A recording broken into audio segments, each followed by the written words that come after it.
Good morning everyone, good morning from Belpahari. Hey guys, what's up? This is your Lina and welcome back to another vlog. আজকে আমাদের ব্লগের second part মানে দ্বিতীয় পর্ব চলে এসেছে। আজকে আমরা বেলপাহাড়ির সমস্ত সাইট সিন কমপ্লিট করব, চেষ্টা করব সমস্তটা কমপ্লিট করার। বেলপাহাড়িতে আসলে কি কি কমপ্লিট করতে পারবে তোমরা সেই সমস্ত ইনফরমেশন নিয়ে আজকে চলে এসেছি। তাই ব্লগটা কিন্তু দুর্দান্ত হতে চলেছে, কেউ স্কিপ না করে দেখতে থাকো আর সাথে থাকো। তো একেবারে দেখতেই পাচ্ছ রেডি হয়ে গিয়েছি, আর এদিকে অরিত্র নিচে দাঁড়িয়ে দাঁড়িয়ে বাইকটা স্টার্ট করছিল, আর ও একেবারে রেডি হয়ে গেছে, আমরা সবাই রেডি হয়ে গিয়েছি। আর বেশি কথা বলে লেট না করে চটপট দেখা হচ্ছে একেবারে মোটো ব্লগিং সেট আপে। দেখি এটা খুলুন একটু। তো এখানে এটা রয়েছে খেজুরের রস এবং খেজুরের গুড় বিক্রি করতে এসছে।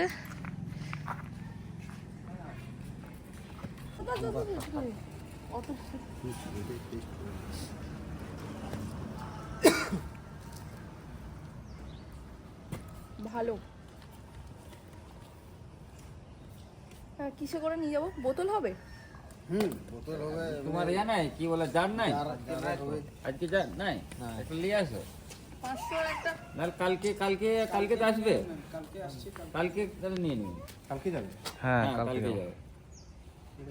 কালকে জার নিয়ে আসবে, জার কিন্তু সরু মতো জার নিয়ে আসতে হবে, মানে আমাদের উপরে বোতল নেই 500, বাট এখান থেকেই গুড়টা তাহলে না না হোক, ধরো না হবে তো। গুড়টা কিনেই নিয়ে যাই, বিকজ খুব ভালো খেতে গুড়টা। গুড়টা নেওয়া হলো না এই কারণেই যে জায়গা নেই, উনি জায়গাও নিয়ে আসেনি। তো গুড়ের দাম মোটামুটি রিজনেবল, 120 টাকার মধ্যে, 120 টাকা কেজি। তো আমি ভাবলাম 500 গ্রাম নিয়ে নেবো। তো এখন কিছুই দেখতে পাচ্ছি না, উনি বললো যে ঠিক আছে কালকে আসবে, কালকে এসে আমাদের নিয়ে দিয়ে দেবে। তো ভালো, ঠিক আছে চলো।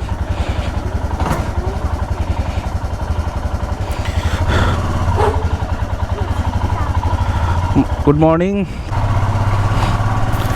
আজকে আমাদের বেলপাহাড়িতে সেকেন্ড ডে, আর ফার্স্ট ডেতে এসে আমরা কি কি করলাম তোমরা তো আগের ভিডিওতে আমাদের দেখেই নিয়েছো। তো আজকে আমাদের হচ্ছে সাইট সিইং ডে। আমরা আজকে সাইট সিইংগুলো কমপ্লিট করব, যা সাইট সিইং আছে চেষ্টা করব সব সাইট সিইংটা কমপ্লিট করতে। আর আমরা যেখানে আছি সেটা হচ্ছে লালপিমড়ে গেস্ট হাউস, ঠিক হসপিটাল মোড় থেকে ডান হাতে ঢুকতে হবে, ঠিক আছে? তো আমাদের আজকে ফার্স্ট ডেস্টিনেশন শেষ হয়েছে ধাঙ্গি কুসুম ওয়াটারফল। চলো দেখতে থাকো। খুব সুন্দর জায়গা। একটু আর্লি মর্নিংয়ে বার হলে এই রাস্তাগুলোতে পুরো কুয়াশা থাকতো, সেটা কিন্তু আরও ভালো। লিনা বলছে রাস্তায় এত মুরগি চড়ছে, একটা নিয়ে নাও, ঘরে গিয়ে চিকেন তন্দুরি হয়ে যাবে, দেশি চিকেন তন্দুরি। রান্না কে করবে? রান্না তোর মাই করবে। রান্না তোর মা করবে আবার কি? আবার মোহর জিজ্ঞেস করছে যে রান্না কে করবে? তন্দুরি চিকেন। বাহ, কি সুন্দর জায়গাটা, তোমরা কিন্তু দেখো। রানা এলো না, রানা আসলে খুব ভালো হতো। এসে গিয়েছি, চলো এখন যে মেন কুদুতি ওয়াটারফলসের দিকে যাওয়া যাক। দেখো তার আগে যাওয়ার পথে সুন্দর সুন্দর পাথরের জিনিসপত্র বিক্রি হচ্ছে। শিল্পীরা তাদের দক্ষ নিপুণ হাতে তৈরি করেছে এই সুন্দর সুন্দর সামগ্রীগুলো। পুজোর সামগ্রী রয়েছে বা ঘর সাজাবার সামগ্রী বলতে পারো। নানান রকমের প্রদীপ, মহাদেব, নন্দী, তারপরে অনেক রকম পাথর বাটি। তো খুবই সুন্দর দেখতে লাগছিল, বাট এগুলো খুবই এক্সপেন্সিভ ছিল। দেখো কি সুন্দর সুন্দর ছোট ছোট ঘটি এগুলো বিক্রি হচ্ছিল। চলো আর দেরি করব না, চটপট যাওয়া যাক ধাঙ্গি কুসুম ওয়াটারফলের দিকে, বা এটার আরও একটা নাম আছে হুদুতি ওয়াটারফলস। অনেকটা চড়াই উতরাই পেরিয়ে আমাদেরকে যেতে হবে ওয়াটারফলসের দিকে। দেখো এখানে কিন্তু এই শিল্পীটা নিজের হাতেই এইগুলো সমস্ত বানাচ্ছে এবং সেগুলো মসৃণও করছে।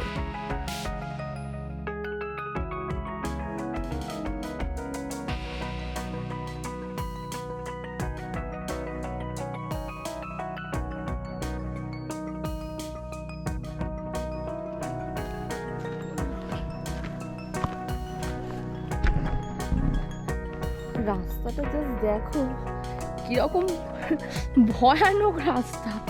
একটু হাই করে দে। ওটা কি হচ্ছে? আমার হাতে একটা বড় হেলমেট ধরিয়ে দিয়েছে। আচ্ছা, দিয়ে দিয়ে চলে গেছে जंगल मंगल में में जंगल করতে। নতুন ওয়ার্ড, मंगल में जंगल, जंगल में मंगल না, मंगल में जंगल করতে গেছে।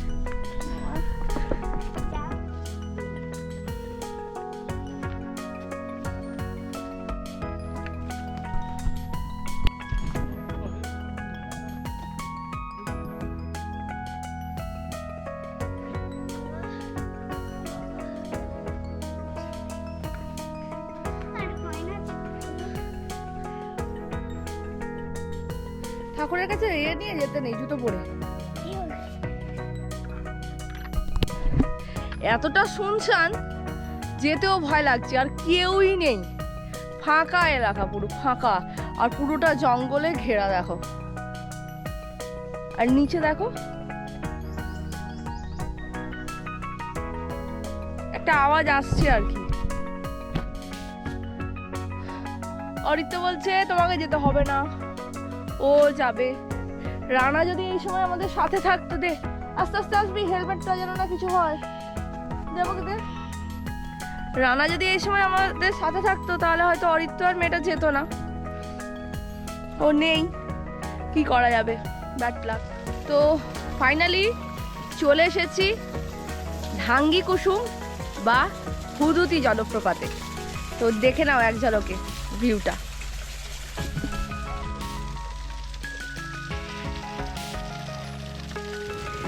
এখন তো এই জলপ্রপাতটা শান্ত এবং স্নিগ্ধ, কিন্তু এটাই বর্ষার জলে ফুলে ফেঁপে উঠে এর জলোচ্ছ্বাস কিন্তু অন্যরকম হয়ে যায় এবং এই পুরো জায়গাটার রূপটাও একেবারে পাল্টে যায়। তাই বেলপাহাড়ি আসার সঠিক সময় হলো এক বর্ষাকালে আসতে পারে এই জুন জুলাই আগস্টের দিকে, আর একবার আসতে পারেন শীতকালে, এই নভেম্বর থেকে জানুয়ারি ফেব্রুয়ারি পর্যন্ত। বর্ষায় এবং শীতকালে দু রকমের রূপ দেখতে পারবেন আপনারা বেলপাহাড়ির। দেখুন চারপাশটা কতটা সুন্দর দেখতে। আমাদের ঢাঙ্গি কুসুম তো ঘোরা কমপ্লিট হয়ে গেল।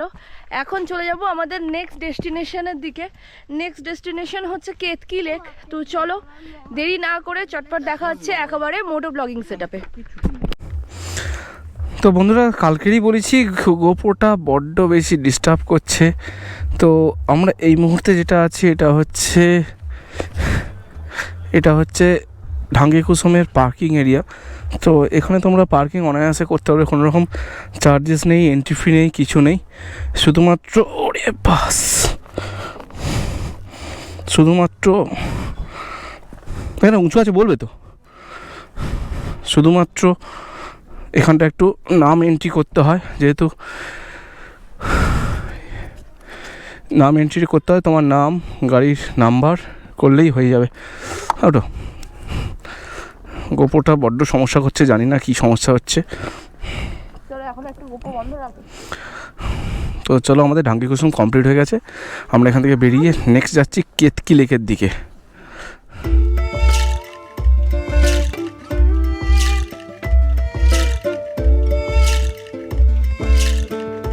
তো বন্ধুরা, এই জায়গাটার নাম হচ্ছে সিঙ্গাডোবা। আর আমার বাঁ হাতে ঢুকে গেলে কেতকি ঝর্ণা, এবং আমি ডান হাতে চলে গেলে কাকড়াঝোড় 9 কিলোমিটার। তো আগে চলো কেতকি ঝর্ণাটা দেখে আসি, প্লাস কেতকি লেক দেখে আসি আগে, তারপর।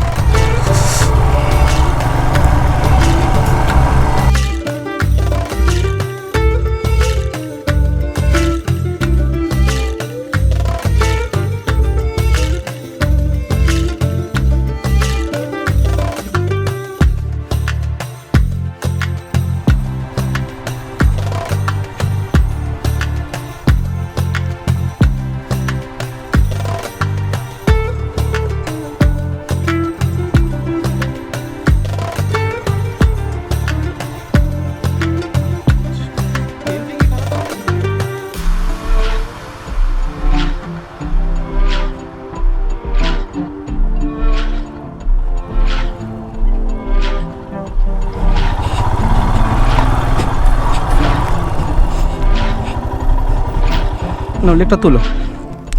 তো বন্ধুরা অনেক অফরোডিং করে এখানে এসি ফাইনালি চলে এসেছি আমরা কেতকি লেক। উফ, এটা কিন্তু সবটাই পিকনিক স্পট আর খুব সুন্দর জায়গায়, না আসলে সত্যি মিস করবে।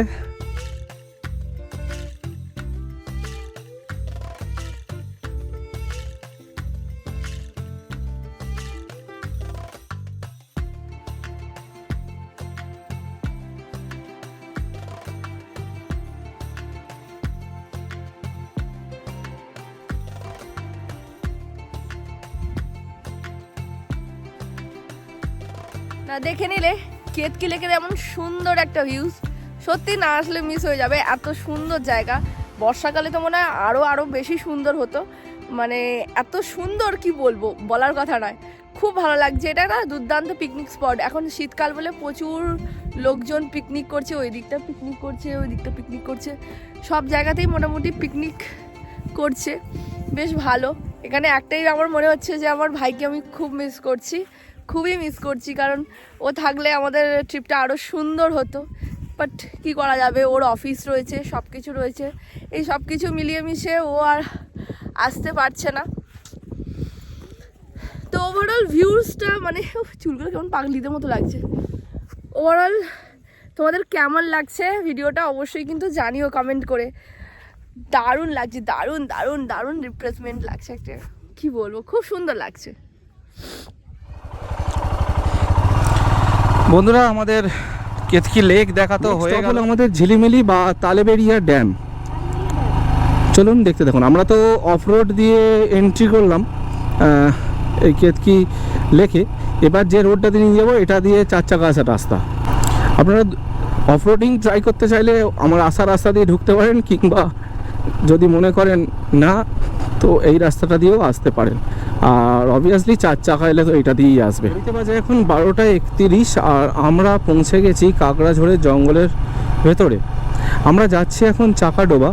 আর এই কাকড়াঝোড় জঙ্গলের একটাই বিশেষত্ব হলো রাস্তার উপরে কিন্তু ময়ূর দেখতে পাওয়া যায়। তো যদি ভাগ্য ভালো থাকে তাহলে ময়ূর দেখতে পাবো আর তোমাদের সঙ্গে শেয়ার করব। দেখা যাক ময়ূর আমরা দেখতে পাই কিনা। আর এই রাস্তাগুলো কিন্তু সম্পূর্ণটাই চড়াই উতরাই রাস্তা, অনেকটা পাহাড়ি ফিলিং হবে চালাতে। আমরা এসে পড়েছি প্রায় ঝিলিমিলির কাছাকাছি, আর 1:12 হয়ে গেছে টাইম। এখন মোহরের খিদে পেয়ে গেছে, তো আমরা ভাবছি যে এখন যদি লাঞ্চ করতে যাই সেখানে অর্ডার দিতে হবে, সব কিছু করতে হবে, সেক্ষেত্রে না অনেক সময় লেগে যাবে। তো সেই জন্য আমি আর এত রিস্ক না নিয়ে, তা লঙ্কা খাই নাও, এত রিস্ক না নিয়ে আমরা ভাবলাম যে অল্প কিছু খাবার দাবার নিয়ে নিই। তো খাবার দাবার বলতে অরিত্র একটা চা অর্ডার করেছে, আমি চা খাই না খুব একটা। আর এখানে দাঁড়াও, সরে যাও, হাত সরো। আর এখানে মোহরের জন্য, মোহরের অরিত্র চা, মোহরের মুড়ি, ঘুগনি, শশা, এখানে আমি সিঙ্গারা আর পান্তুয়া। তো খাওয়া দাওয়া কমপ্লিট করে নিই, তারপরে দেখা হচ্ছে।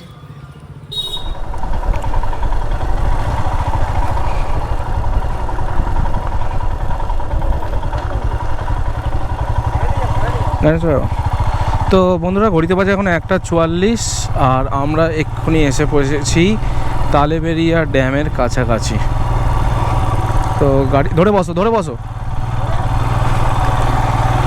তো পার্কিং রেটটা তো তোমরা দেখতেই পেলে, আর ড্যামে পুরো গাড়ি যাবে।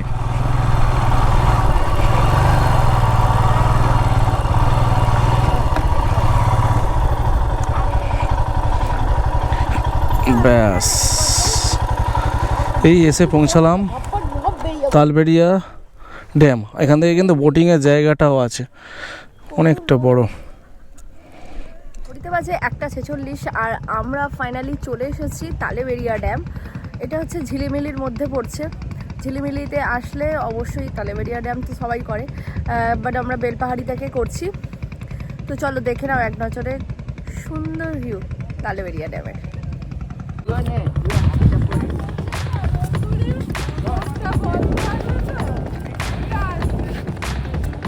কি সুন্দর দেখতে লাগছে দেখো।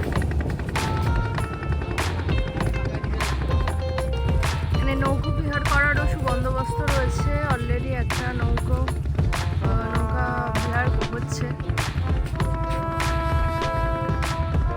আর খুব সুন্দর পিকনিক স্পট, ওই সাইডটা তো খুব ভালো পিকনিক স্পটের জন্য, মানে পিকনিক করার জন্য। ওদিকে রয়েছে প্রচুর গাড়ি।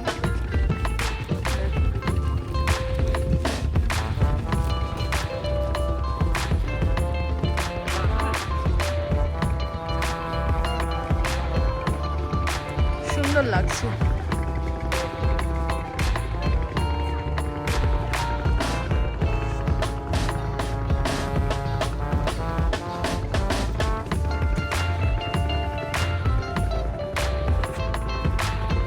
নেক্সট ডেস্টিনেশন হচ্ছে লালজল কেভ বা লালজল পাহাড়। তো চলো দেরি না করে চটপট যাওয়া যাক, আর দেখা হচ্ছে একেবারে মোটো ব্লগিং সেটআপে।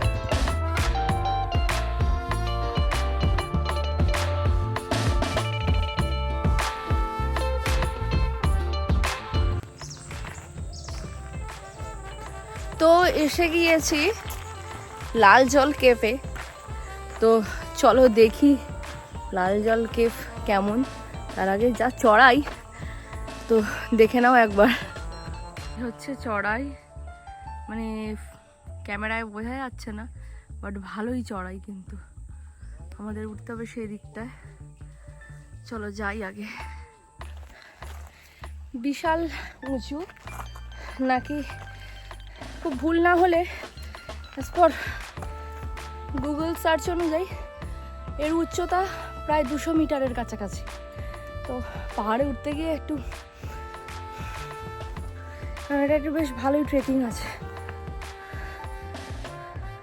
তো দেখো কত উঁচুতে, এখান দিয়ে মোড়কে ওঠা মানে পসিবল না। আর রয়েছে ওরা সেখানে, সেই যে দূরে। তাই আমি একাই এসছি। আগে চলো উঠি, তারপরে দেখছি। তো ফাইনালি এসে গেছি লালজল কেভ। লাস্ট 10 মিটার মারাত্মক ছিল, একদম খাড়া।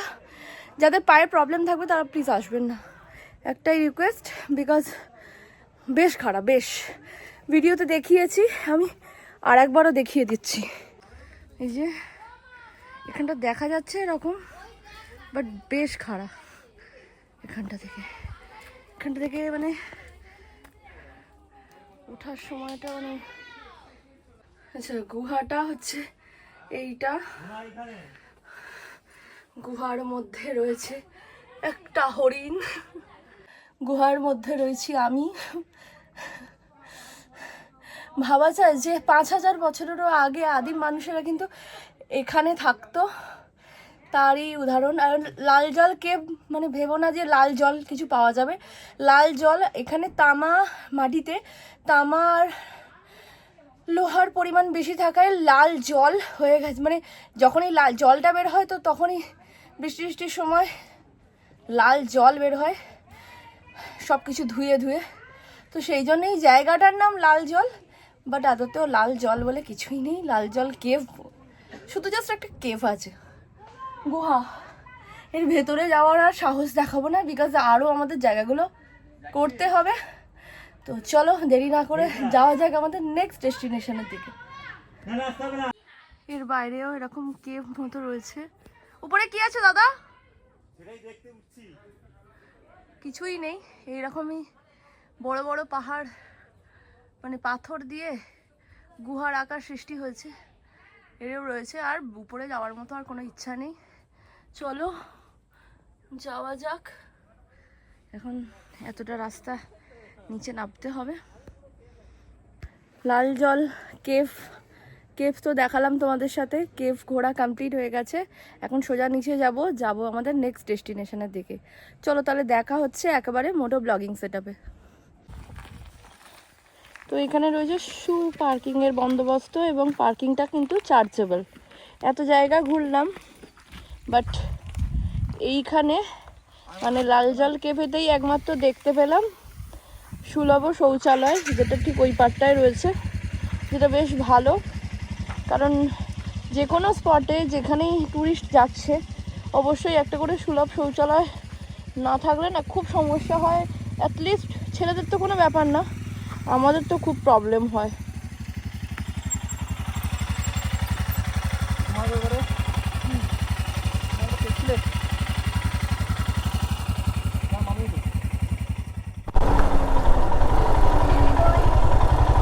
খান্দারানি লেক এইটা মনে হচ্ছে, খান্দারানি লেক এইটা দিয়ে।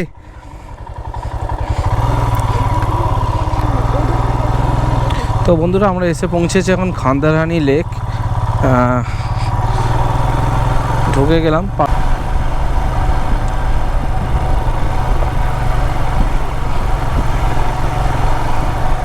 ফাইনালি চলে এসেছি আমাদের নেক্সট গন্তব্যস্থল, মানে আমাদের গন্তব্যস্থলে খান্দারানি লেক। উফ, চুলের যা অবস্থা হয়ে রয়েছে পুরো পাগলি লাগছে। যাই হোক, ignore my hair and mall.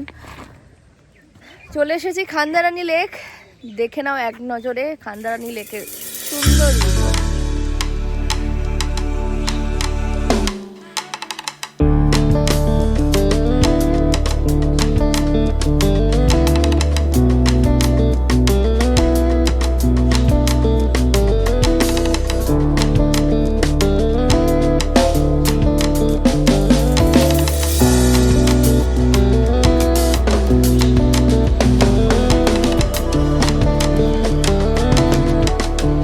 Finally খাদারানি lake বা খান্দারানি লেক ঘোরা কিন্তু কমপ্লিট হয়ে গেছে। দেখে নিলে কি সুন্দর জায়গা, পিকনিক স্পট হিসেবে একদম বেস্ট এবং আইডিয়াল জায়গা। আর আরও একটা কথা হচ্ছে, যারা এক বা দুদিনের জন্য আসতে চাইছো তারাই পুরো বেলপাহাড়ির মধ্যে এটা কিন্তু ওয়ান অফ দ্য বেস্ট লাগবে। আর বিশেষ করে বর্ষাকালে দুর্দান্ত লেভেলের লাগবে, কারণ এই পোর্শনগুলো দুর্দান্ত লাগছে, দুর্দান্ত, মানে এত সুন্দর লাগছে চিন্তার বাইরে। চলো দেখা হচ্ছে আমাদের নেক্সট গন্তব্যস্থলের দিকে, গাড্রাসিনি হিলেতে। চলো, এখান থেকে গাড্রাসিনি হিল মাত্র 2 কিলোমিটার। আমরা এই রাস্তাটা ধরেই এই রাস্তা বরাবর যাব, ঠিক আছে? ওনারা ওখান থেকে সাজেস্ট করলেন, না হলে যে রাস্তাটা দেখাচ্ছিল অরিত্র একটু আগে, ওইখান থেকে গেলে কিন্তু আরও 7.5 কিলোমিটার যেতে হবে। মানে তারপরে এখানে তো আরও 1.5-2 কিলোমিটারের মতো রাস্তা রয়েছে। তো এদিক দিয়ে গেলে নাকি 2 কিলোমিটারের মধ্যে, কারণ ওইটাই দেখা যাচ্ছে গাড্রাসিনি হিল।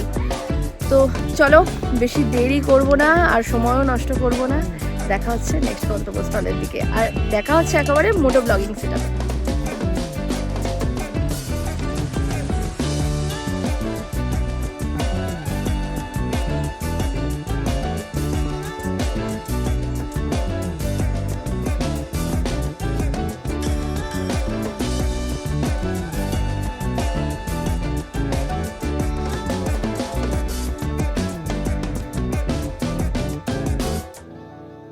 কিছু করিনি।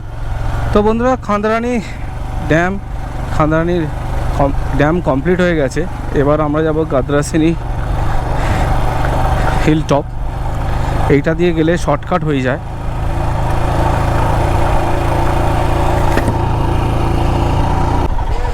তো এটা দিয়ে, ওটা ওপর দিয়ে নয় কিন্তু। আর এই রাস্তাটা কিন্তু ম্যাপে দেখাচ্ছে।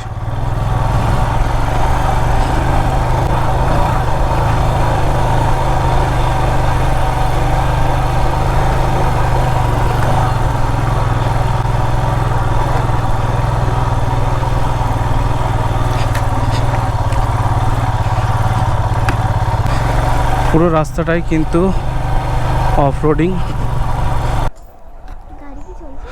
না,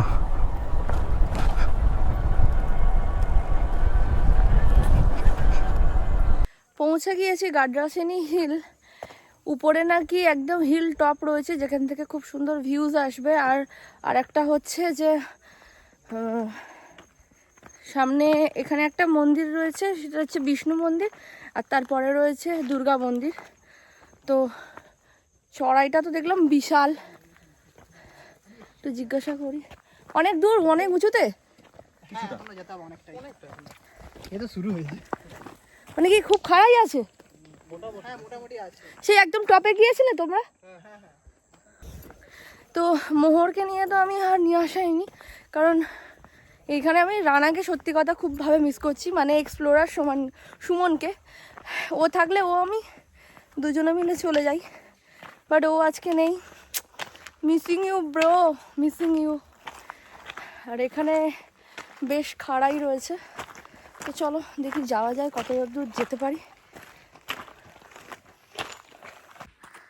দেখো মানে ক্যামেরায় অতটা বোঝা যাচ্ছে না, বাট হেভি হাইট আছে। তো মানে পুরো এইরকম লেভেলের খাড়া রাস্তা, এইরকম। দেখি চলো কতটা যেতে পারি, যাই। এসেছি যে গেলে, না গেলে না খুব খারাপ লাগে ব্যাপারটা, যে এতটা কষ্ট করে আসলাম, এত কাছে ছিলাম, গেলাম না। যাই, পুরো শুনশান। আর দেখো এখনো পর্যন্ত অনেকটা উঠতে হবে।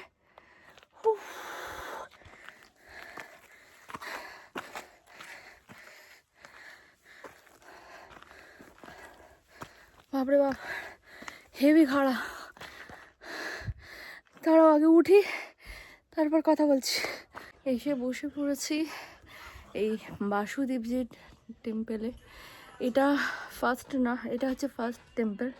এরপরে আরও একটা দুর্গা টেম্পল সামথিং আছে বোধহয়। আর একটু উপরে উঠতে হবে, তাও 15 মিনিটস। আমাদের হাতে আর এত সময় নেই, এবং অনেকটা ট্রেক করে উঠতে হবে। আমার এত আর সময় নেই, সেই কারণে আর উঠতে পারলাম না, এবং কষ্টও হচ্ছে। এরপরে আরও বাকি দূরে জায়গা কভার করতে হবে। তো চলো বেশি দেরি না করে চটপট দেখে নিই এক ঝলকে মন্দিরটা। বাট রাইট নাও মন্দিরের দরজা এখন বন্ধ রয়েছে।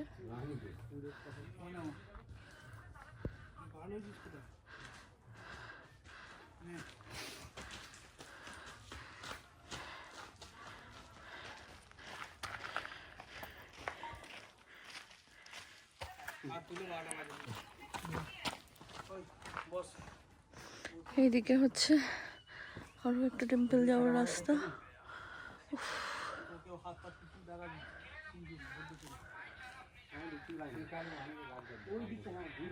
মন্দির ঘোরা হয়ে গেছে, খতম। এখন যাব নিচের দিকে। আমার তো গরম লাগছে, আর রাস্তাটা যেভাবে খাড়াই দেখো জাস্ট। ক্যামেরায় কিন্তু খুব ভালো করে বোঝা যাচ্ছে না, কিন্তু গাড্ডাসিনী হিল যথেষ্ট উঁচু। চলো যাওয়া যাক আমাদের নেক্সট গন্তব্যস্থলের দিকে। তো ফাইনালি এসে গিয়েছি তারাফিনি ব্যারেজ। তো দেখে নাও এক ঝলকে তারাফিনি ব্যারেজের কিছু ভিউ। এরকম করে থাকবে।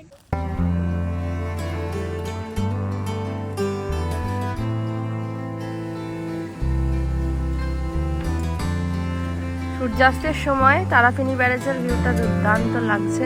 এইগুলো হচ্ছে ব্যারেজের লক গেট, ঠিক আছে। আর আমরা আছি ঠিক তার উল্টো দিকে।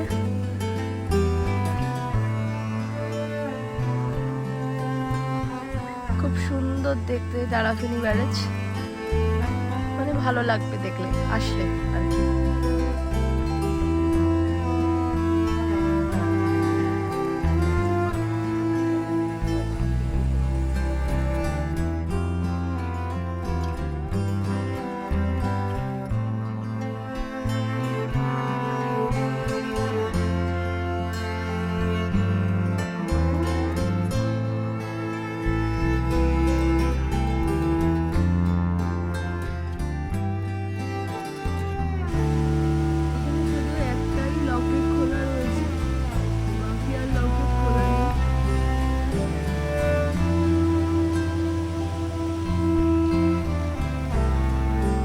ব্যারেজ ঘোরা হয়ে গেছে কমপ্লিট। এখন চলে যাব লাস্ট আজকের দিনের ডেস্টিনেশন ঘাগড়া ওয়াটারফলস।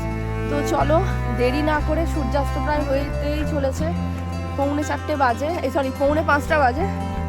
দেরি করবো না, অরিত্র দাঁড়িয়ে আছে, আর আমরা চলে যাব সোজা ঘাগড়া ওয়াটারফলসের উদ্দেশ্যে। চলো দেখা হচ্ছে একেবারে মোটো ব্লগিং সেটা।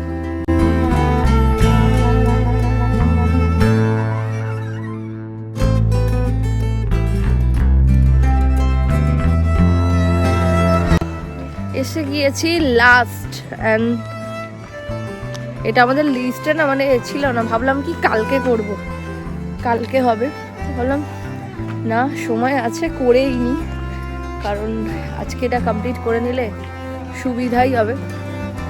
তো এসে গিয়েছি ঘাগড়া ওয়াটারফলস, চলো যাই দেখি কেমন।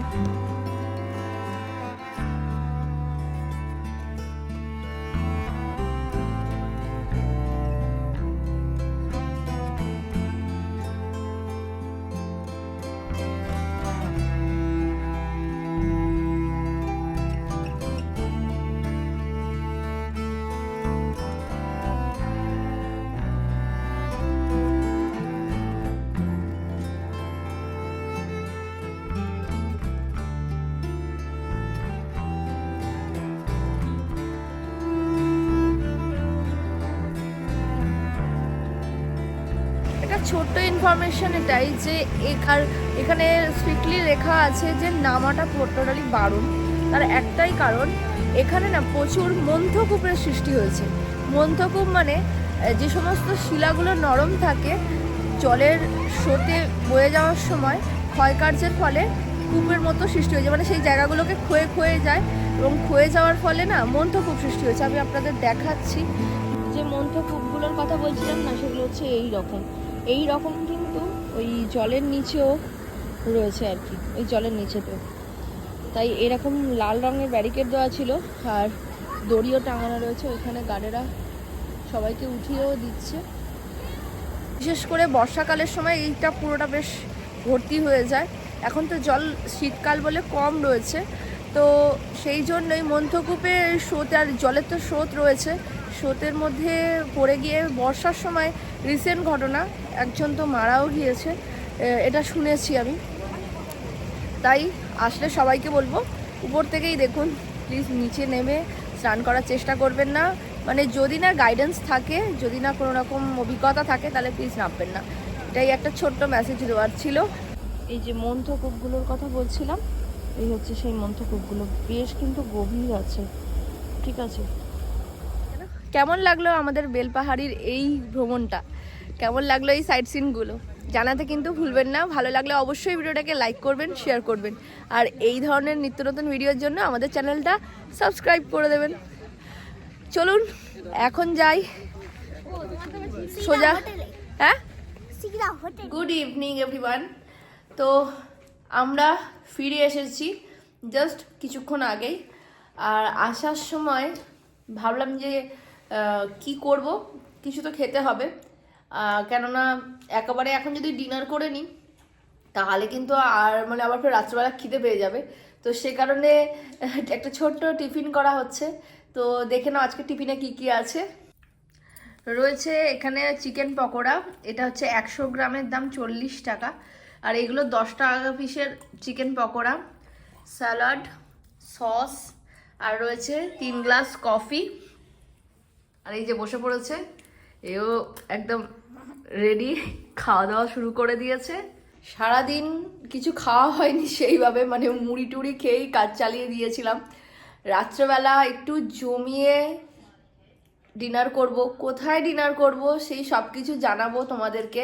তার আগে চলো কফি পকোড়াটা খেয়ে একটু এনজয় করে নিই, খাওয়া দাওয়া কমপ্লিট করে নিই, তারপর দেখা হচ্ছে। ঘড়িতে বাজে 9:17, আর আমরা চলে এসেছি বেলপাহাড়ির ফেমাস একটা রেস্টুরেন্ট, কাঁচা লঙ্কা রেস্টুরেন্ট।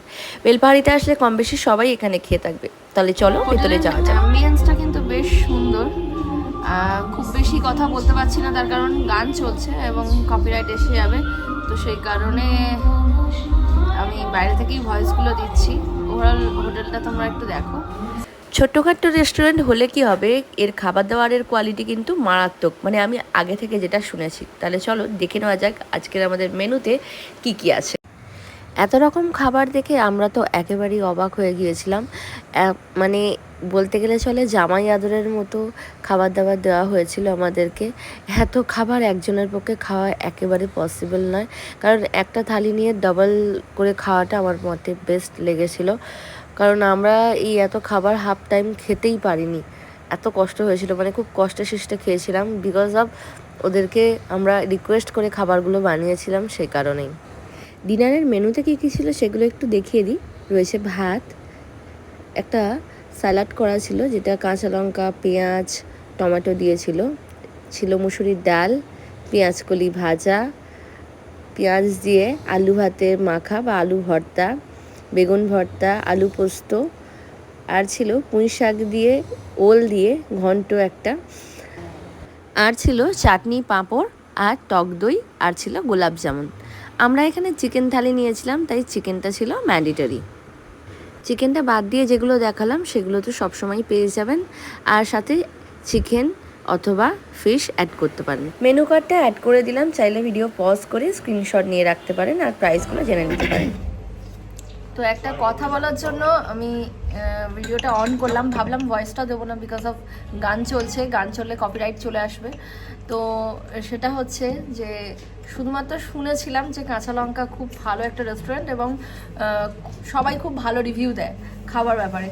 তো আমিও এসেছিলাম সেই আশায়। জেনারেলি দুটো কথা, তবে একটা জিনিস মাথায় রাখতে হবে, এখানে শুধুমাত্র লাঞ্চই প্রোভাইড করা হয়, ডিনার কিন্তু প্রোভাইড করা হয় না। তো আমি ম্যানেজার স্যারকে ফোন করে রীতিমতো রিকোয়েস্ট করেছিলাম, বলেছিলাম যে অনেক দূর থেকে এসেছি, অনেক শুনেছিলাম কাঁচা লঙ্কার ব্যাপারে, খাবার দাবার খাবো বলে। তো আমাদের আসতে পারিনি ঠিক লাঞ্চের টাইমে, তো এখন এসেছি, প্লিজ একটু যদি ম্যানেজ করে দেন।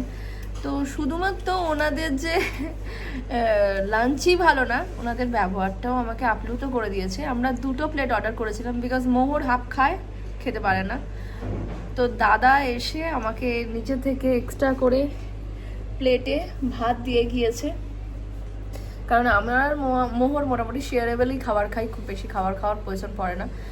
তো উনি আমাদের এসে দিয়ে গেছে, এটা আমার সত্যি মন ছুঁয়ে গেছে। তাই বলছি, শুধুমাত্র একটা রেস্টুরেন্টের কোয়ালিটি এখানেই মেনটেন করা যায় যে খাবার ভালো হলেই চললো না, মনটাও ভালো হওয়া দরকার। তো তাই আর চলো, আর আরেকটা কথা হচ্ছে, এই যে চিকেনটা, এটা নাকি আফ্রিকার কঙ্গো দেশের একটা বিশেষ চিকেন আছে, দই চিকেন বা এরকম সামথিং। দই চিকেনের নাম আমরা আগেও জেনেছি।